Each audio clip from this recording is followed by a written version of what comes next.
همدغه ازادي ده چې بوش دغه نارې وایي چې د ازادي موږ ملکونو ته راوړله.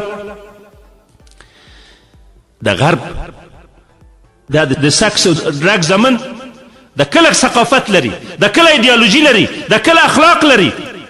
دا خو د پیسو د ډالرو د اسلحو د کروز په زور باندې نن په دنیا باندې غورم په شروع کړی د یوې خوا بلې خواته، او دا زور به یم خدای نامراده کا. د ثقافت به دغه سیاست او پالیسي به دوی ته دښمنان زیاتوي، دغه پالیسي ثقافت به دوی په خلاف باندې نفرت پیدا کوي، دغه ثقافت او کاروي به دوی په خلاف باندې زموږ ځوان نسل کې د انتقام احساس پیدا کوي، او د دې مشکلات په آینده کې لا زیاتېږي. د افغانستان ټولو غربیانو ته دغه منبر د لارې اخطار ورکوم، که غواړئ کومه معامله چې غواړئ چې سبا موږ ستاسو سره وکړو، نن د خپل قوم سره همغه معامله کوئ. د افغانستان خلکو غربي کفر ته په هغه سترګه نه کتل چې کمونیستي کفر ته یې کتل، خو نن کوم کارونه چې تاسو غربیانو وکړل، کومه بد اخلاقي او فحشاوې تعرضونه چې تاسو وکړل، کومه بغیرتۍ بناموسۍ چې نن تاسو په افغانستان کې راوستلې، نه د خلق په تاریخ کې هغه تېرې دي نه د پرچم.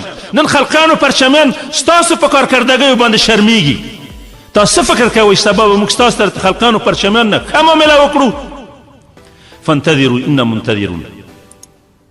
الله پاک لښکرې به راځي او هغه به د ټولو حوادثو یکایک پوښتنه کوي، د دې انتقام به اخلي. دا ملت مړ نه دی، او په دې ملت کې تر اوسه ضمیر شته، په دې کې د اسلام جذبه شته، په دې کې تر اوسه پورې هغه د شهیدانو وینې دغسې نه دي شوي چې ټولو په ډالرو باندې خرڅه شي. الله یو څو ورځې راوستلې چې خبیث و طیب سره تصفیه کا، او الله به سره جدا کوي. ورونو زندانونه مات کړئ، که زندانونه نشي ماتولی زندانونه ډک کړئ، زندانونه مدرسې جوړې کړئ، زندانونه په داسې حال باندې ډک کړئ چې کافر تاسو ته د زندان د کاله کولو ځای پیدا نه کا. زندان نه مه ویرېږئ، زندان ته ننوتو ته دومره خلک تیار کړئ چې د جیل پاسدار د هغې د ساتنې نه عاجز وي.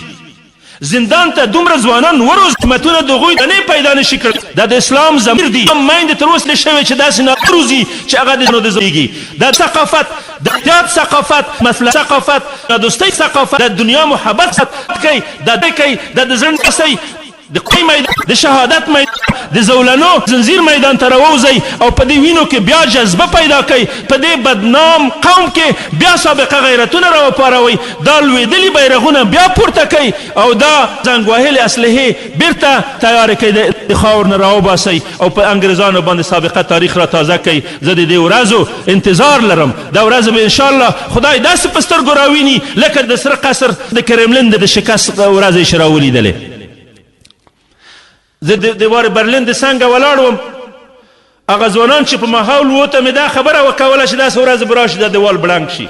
ما تصور نه کوله چې دیوال برلین به زما په ژوند کې خدای ړنګ کړه، خو ومې لیدلې هغه ورځې. زه اوس هم ځوانانو ته د دې زیری ورکوم چې خدای به قصر سفید همدغسې وشرموي، خاکسار به کا لکه نن چې کرملین خاکسار کړی، ذلیل کړی.